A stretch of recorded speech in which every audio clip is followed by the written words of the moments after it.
Why are we still here? Just to suffer? Every night, I can feel my leg.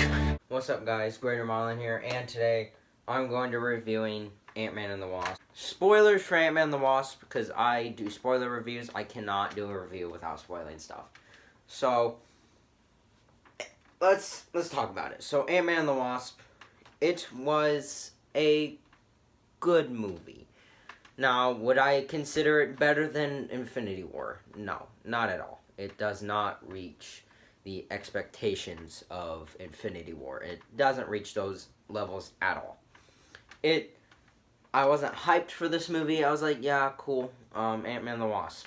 Sweet. But I was excited. I was like, yeah, this is cool. I really did like the first Ant-Man movie, so I'm kind of excited to see what the Wasp will do in this movie. And I genuinely enjoyed the Wasp in this movie. I really enjoyed her character in this movie. Now, let's go with the story. Now, the story is basically, this takes place 2 years after Civil War. So, in 2018, it's literally like a few days or a few weeks before Infinity War. We know that from the post-credit scene. Now, Scott is under house arrest. He's been under house arrest for 2 years. He's so close to getting out of house arrest to go outside and do whatever. He's entertaining his daughter, and he's done so much, like he's learned magic, close-up magic, just to keep her entertained. And I really do like the bond Scott and Cassie have in this movie. It feels like a father-daughter relationship. It's probably one of the best things in this movie is their relationship. Scott starts having these visions where he sees Janet Van Dyne, which is Hope's mom and Hank's wife. She was the original Wasp back when Hank and Janet were the original Ant-Man and the Wasp. And Scott has not had any communication with Hope or Hank for 2 years, because he went behind their back and went to Germany to fight Iron Man and the Avengers and stuff like that for the Civil War. He did not have permission to do that. So, he calls them, he gets kidnapped by them, so he has to kind of like go back and forth between his house because he's really scared that he's going to get caught out of his house, even though they attached his leg tracker to a freaking giant ant. And they're trying to build this quantum realm machine to go and get Janet from the quantum realm and set her free. And that's kind of where the movie goes. That's kind of like the main story plot of this movie. The comedy in this movie was pretty good. There are definitely some good laughs. I didn't laugh as much. Like, I laughed, but I did not have as much fun with the comedy as I did with Infinity War. Because it was an emotional roller coaster in Infinity War. It was, like, depressing and then happy and stuff like that. It tried to make you, like, hey, you just saw somebody get brutally injured with a spear. Here's some comedy to cheer you up. But this movie, it's more like, yeah, comedy's in there to just be comedy. And that's what most Marvel movies do now. And Ant-Man and the Wasp is more of the comedic type Marvel movie. Now, there are some things that I had a lot of trouble with. As I'm continuing through this story, telling you about it, we meet the character Sunny. I really do not like this character. Hearing him, he reminded me a lot of the guy from Iron Man 2 with the glasses and stuff. That guy, if you remember him. He gave me that vibe. He reminded me of him. Like, yeah, this is him 8 years later. Yeah, I honestly, if you compare the two, they seem exactly the same. He has this really annoying southern accent. I bet the actor's totally fine. I bet he does a great job. I just don't like the character. I don't like Sunny. Every time I saw him in the movie, I was like, can you please go? He was just this annoying side villain that was kind of in there to do whatever, I guess. Get the plot going. all he does is sell Hope and Hank black market tech to help them get the quantum realm machine up and working and stuff. And I just hated his character. Now, Luis, I do like Luis. He's pretty funny. But the other characters that are Scott's friends, like the Russian guy and I forget the other dude's name, but him too. I just don't find them that funny. I kind of find them annoying. Luis sometimes gets annoying, but I still like his character. I think he's funny. But I'm not a huge fan of Scott's friends in these movies. They're just kind of, they're just like, nah. But they're funny. Now, Ghost. Ghost is like this tracer-like villain that was used in the military. That's why she's called Ghost, because she can, she's stuck in between multiple realities, and she feels nothing but enormous pain. So do I. She phases a lot.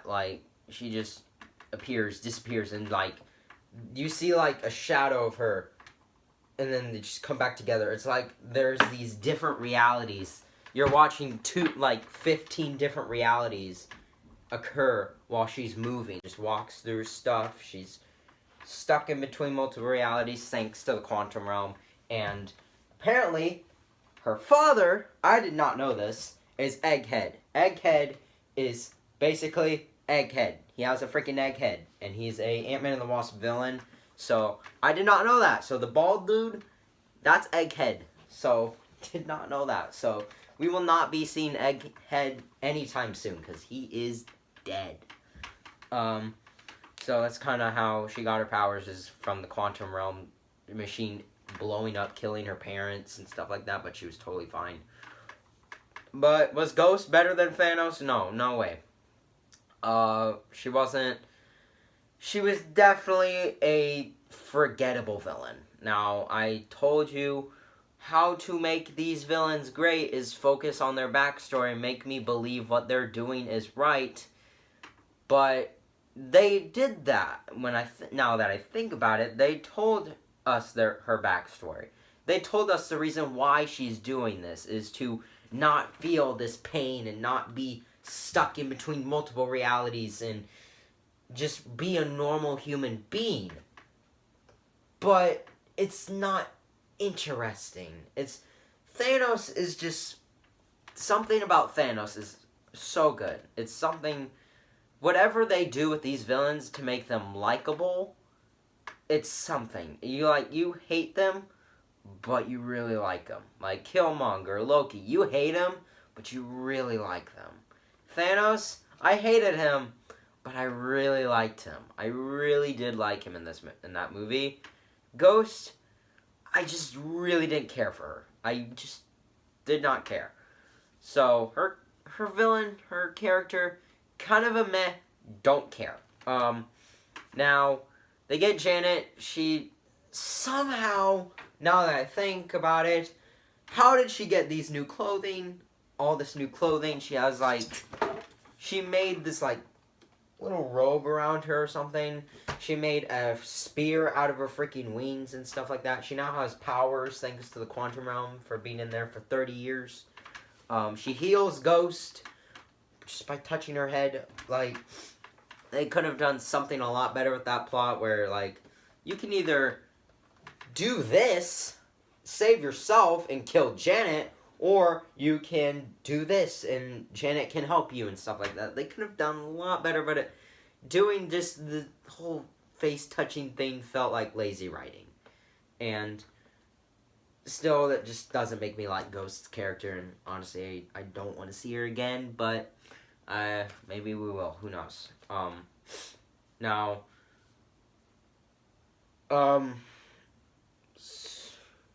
now let's get to the post-credit scene. Now, the post-credit scene was probably the one that leaves you shocked and kind of like, whoa, what just happened?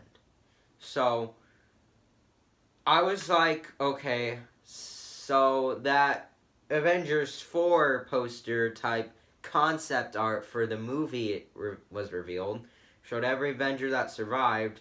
Ant-Man was there, but Wasp wasn't. Now this is where I started theory crafting and saying, okay, either Wasp is okay, and she plays like a few minutes. She's like, does this like cameo, like Spider-Man in Civil War, just does one thing and doesn't do anything. But I was like, no, that she would not do that. She would try and help the Avengers and do this. She has to have died in Ant-Man and the Wasp. Something's going to happen. This has to be connected to Avengers Infinity War. And Thanos snaps his fingers. And she dies. Now, was I right? I was right. I knew that she was going to be part of the snap. I thought they would go to the quantum realm. And somehow it saved them from the snap. And I was completely right. So they go to the quantum realm to get this juice healing serum, whatever, for Ghost so she doesn't fade out of existence and just disappear. So it's kind of like what Janet did. It's supposed to do that. It's supposed to heal her. Now, Scott gets it. He's like, okay, I'm ready to go. Hope's talking. Radio cuts out. He's like, guys, I'm not playing. It's very funny. But then you cut back to the real world. All you see is nothing but ash fall to the ground. And you're just like, oh, fudge. He's stuck in the quantum realm. Yeah. So, Scott is stuck in the quantum realm. I have no idea what's going to happen. But I definitely have a feeling Avengers 4 is going to start with Scott in the quantum realm. Or they're going to figure something out. He made it out of the quantum realm once. He can do it again. But he's in a suit that is in a work in progress. Had really lots of trouble shrinking, growing. Had a lot of trouble doing that in this movie. So we got it. I don't know. I don't know what to think. So then the next post-credit scene was just Scott's house. TV said like national service announcement or whatever service, just gone. It was error. Nobody was on the TV. All you just hear is you just hear drumming, and it's still the ant playing the drums. And when I was like, that's spooky. That's too spooky for me. And to make that post-credit scene better, it could have been better by them just, I don't know, showing in the entirety of San Francisco and there's nobody there. Like, you just see, it just cuts to shots. Cars crash together. Maybe some people walking across the streets being confused. Seeing people turn to ash. I think that would have been a lot better and a lot more spooky, leaving you to wonder what happened. Or you knew what happened. So, we still don't know if, like, Cassie or the mom, dad, whatever, and all his friends are still alive or not. We don't know. But there are rumors that Cassie will be recasted as a 16-year-old. So, like, they'll still use the young Cassie, but they're going to cast for a 16-year-old version for Avengers 4. So, well, how would I rate this movie? I would rate it about a 7 or 6 out of 10. It was a enjoyable movie, but it had its flaws, and I thought it was a fun movie. And I would probably see it again, but it was fine. But I want to know your opinion. What did you think about Ant-Man and the Wasp? If you guys enjoyed today's video, make sure to leave a like, leave a comment. Tell me what else you'd like to see me do. Or until next time, I'll see you guys in the next one. Later, guys.